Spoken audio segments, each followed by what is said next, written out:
Hey, Sean, regardless of what gear I end up taking to a gig, whether it's drones, gimbals, tripods, cameras, monitors, whatever I end up bringing, there's one thing I always have in my camera bag, and it's this.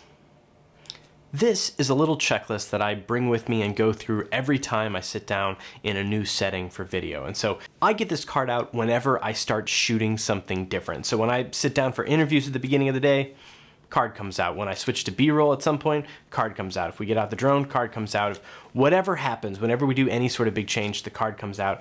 And what this card is it's just a list of all the things, most of which you probably do just by sheer force of habit and having done this as many times as you've done it. But I think it's fair to say that at some point or another, we've all forgotten one of these things. And so I put them on a list and I go down them each time. And the list is as follows. Format, frame rate, picture profile, white balance, exposure, and in particular aperture, shutter speed, and the ISO, and framing and focus.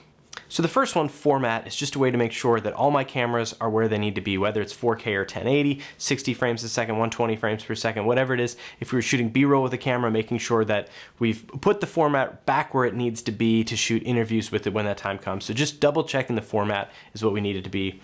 Then comes the frame rate, and that 24, 60, 120, 30, whatever your frame rate needs to be for the project, double checking to make sure your camera's recording in that.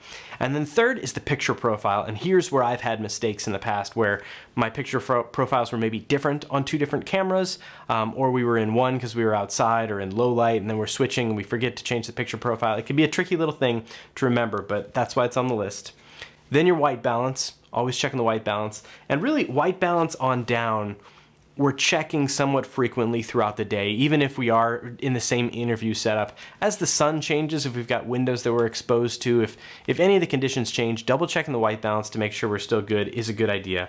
And then your exposure, and I always start with the aperture because to me, the aperture delivers the look and the feel. So if you want that shallow depth of field, make sure your aperture is right. Before you fix the lighting and how bright it is, make sure your aperture is where you want it, because otherwise you're going to get your light where you want it, and then you're going to have to change your aperture. So start with the aperture. Then I always do the shutter speed, which is typically the 180 rule for most things. So if I'm shooting 24 frames a second, I'm probably doing 48 or 50, 1/48th or 1/50th of a second for my shutter speed. And then lastly, for exposure, the ISO, to make sure that the actual exposure is where I need it and where I want it, and that I'm not adjusting that first and then retroactively adjusting the aperture and the shutter speed. I want to dial those things in because that's my look, and then deal with my last bit of exposure after that.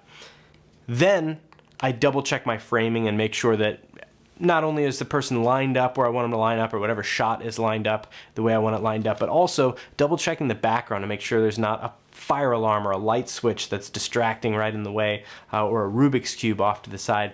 Double checking that everything in my frame is what I want, and this is just permission to give myself a moment to make sure the frame looks the way I want it to look. And then lastly, and several times during the production, I check the focus to make sure that it's right where it needs to be.